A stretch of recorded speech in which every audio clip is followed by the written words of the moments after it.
Hi Class 3, I'm going to read the Castle of Tangled Magic to you, and we're on chapter 14 and it's called Chernomor's Beard. Felix and I catch up with Koshka on a field that gently slopes towards the river. She's creeping through the long grass, shaking her fur every time it gets damp. How will cutting off Chernomor's beard stop this land from being torn apart? I ask, feeling dazed by the strangeness of my own question. Nearly all of Chernomor's magic is in his beard, Koshka growls at a tiny tentacled spirit that rains water droplets as it floats past. Before he was banished here 500 years ago, Chernomor's beard was cut off to remove his power, but since then it has been growing back, and with it, all his evil magic. Evil magic? I frown. I've always thought of magic as some kind of force or energy, neither good nor evil. Koshka stops and pushes some grass aside with her paws, revealing fine silver threads running beneath. Do you see these? She scratches at the threads with her claws. They're tendrils of Chernomor's magic, and they've been spreading over this land. Each year they get worse, and now they cover everything. I kneel down and touch the glowing silver tangle. It thrums with warm vibrations. But why is this evil? I ask. Koshka scratches harder until a dense mass of the threads shifts aside, revealing a small, narrow crack in the ground beneath. See that? Koshka's eyes flame with anger. Chernomor's magic has been growing so out of control that is now forcing this land apart and allowing magic to escape into your world. That's why you must cut off his beard. The silver tendrils shift and wriggle back into the crack. I stare at them, mesmerised by their movement, but horrified at what they're doing. Then I stand and scan the view. The silver glow of Chernomor's magic is everywhere. Does Chernomor realise his magic is endangering this land and my home? I ask. Koshka shrugs. He is an evil wizard with a long history of doing nefarious things. My eyebrows draw together as I think that Koshka didn't exactly answer my question. Felix nudges the silver tangle on the ground with his boot. So if we cut off Chernomor's beard, these threads will disappear and this land and our home will be safe again? Yes, the land will stop cracking apart and magical winds will stop storming into your world. Koshka lifts her chin, but her confidence doesn't seem to reach her eyes, and her gaze slides away from us. Won't his beard just grow back again? I ask. Koshka's plan doesn't feel very permanent. Eventually. Koshka flicks her tail and carries on walking towards the river. I glance at Felix, hoping he can somehow reassure me that this is the right thing to do. But he's hopping on one leg as he tries to shake off the threads that have now tangled over his boot. He barks in frustration, shifts into a fox, then leaps away from the tangle and bounds after Koshka. A rumble like thunder sounds in the distance and the ground shakes. Scores of spirits dash out of the grass and rush towards the water in panic. My heart races. This land really is breaking apart. I feel an urge to run home to the safety of Castle Mila, but with a sharp pang I remember the castle isn't safe anymore. It's being torn apart too, and if I don't do something fast, both my home and this land will be destroyed, and I'll lose my chance to return to my family and friends altogether. The ground stops trembling and I sprint to catch up with Felix and Koshka. Where is Chernomor? I ask, eager to get to him as quickly as possible. In his fortress, Koshka replies. I shudder as I remember the faded painting in Sundome of chilling silver eyes staring out from a red fortress.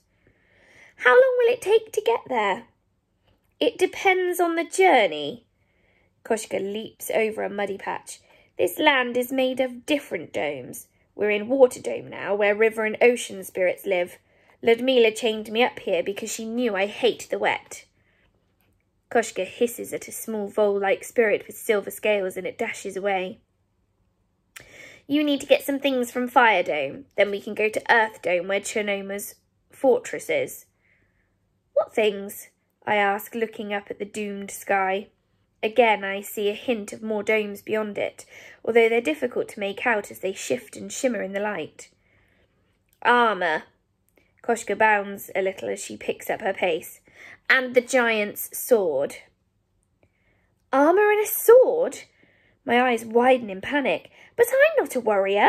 I can't use a sword. I look down at Felix. Is this how you endeavour to keep me safe? I use Babusia's words on purpose. Felix glances at my clothes. Armour is better than pyjamas for protecting people. The giant's sword is the only blade that can cut through Chernomor's beard, Koshka explains, and only you can use it. Me? My voice cracks.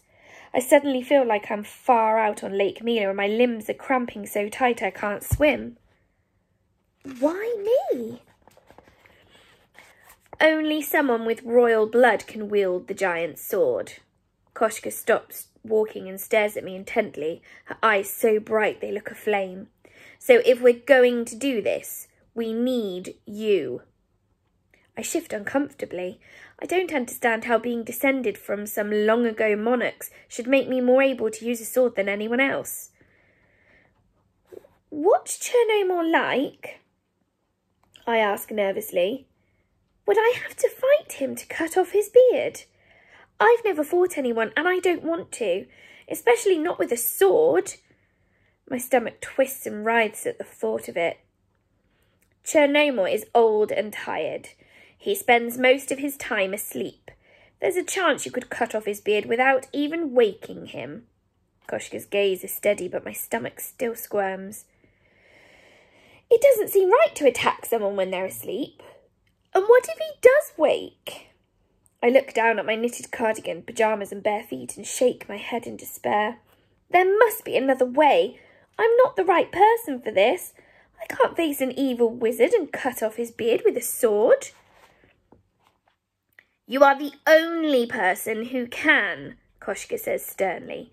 A wave of homesickness crashes over me and I fight back an urge to build a blanket fort to hide in, like I used to do with Mama when I was little and scared of noises in the dark. I want to go home where I'm just Olia, a daughter, sister and friend, not someone with royal blood fated to wield a giant sword. Tears well in my eyes and I struggle to blink them away.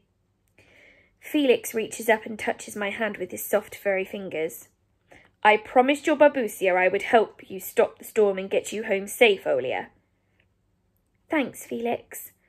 I squeeze his hand back. If he made a promise to Babusia, I know in my heart he'll do everything he can to keep it. I remember, too, how Babusia said my actions have the power to change everything. Maybe I didn't choose this role, but now isn't the time for doubts. Cutting off a wizard's beard in a tangled land is a strange way to stop a storm, and the thought of armour and a sword makes me feel as wobbly as the castle's block flooring. But with Felix by my side, I feel able to try. We draw close to the river and the grass thins, revealing more of the silver threads beneath. They tingle with warmth, but cold mud oozes up between my toes and I shiver, wishing I'd brought my boots with me. A splashing draws my gaze. 2 spirits have risen in the middle of the river.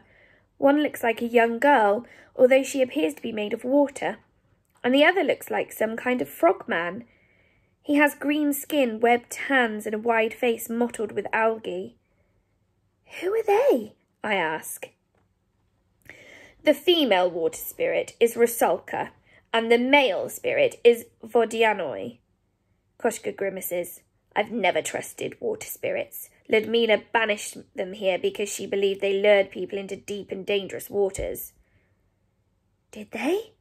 I ask nervously. Probably not on purpose. Many humans are just foolish enough to follow them. The green-skinned Vodianoi stands tall and proud, looking down on the Rusalka and talking to her in a loud, croaky voice. Droplets of muddy water spray from his wide, toothless mouth with every word. The Rusalka, who barely comes up to his shoulder, is scrunching her faint, reedy eyebrows in a frown and chattering fast in a torrent of bubbling sounds. I don't understand what they're saying, but it's clear that the Rusalka and the Vodianoi are arguing. All of a sudden, the Vodianoi puffs up and his eyes burn red as he glares at the Rusalka. He plunges his webbed hands deep into the water, then sweeps a tidal wave of wet mud straight at her. It hits the Rusalka full force and she stumbles backwards. As the liquid mud runs off her, small clods of dirt and flecks of brown-green algae are left swirling inside her watery body. The Rusalka looks down at herself, clenches her watery fists, and flings herself at the Vodianoi. They blur together in a mass of rushing water, bubbles, mud, and green skin. The Vodianoi shrieks, a shrill and piercing sound that hurts my ears, as he's dragged beneath the surface by what looks like hundreds of watery arms. I panic, thinking the Vodianoi is going to drown, and I race into the river wanting to save him. For a moment I wonder if I'm being foolish, like Koshka said, but all my life my parents and Babusi have taught me to help people in need, so I can't stand by and watch him struggle for his life. Cold water splashes everywhere and soaks through my pyjamas. I slip and skid on the slimy mud of the riverbed. "Leave them, Olia!" Koshka shouts after me. "They're always fighting. It's not worth getting involved." Felix rushes after me, but I move ahead of him and I'm soon waist-deep in the water, right next to the churning currents of the Rusalka and the Vodianoi's fight. I've had to break up so many quarrels between Dinara and Luca over the years, I act without thinking.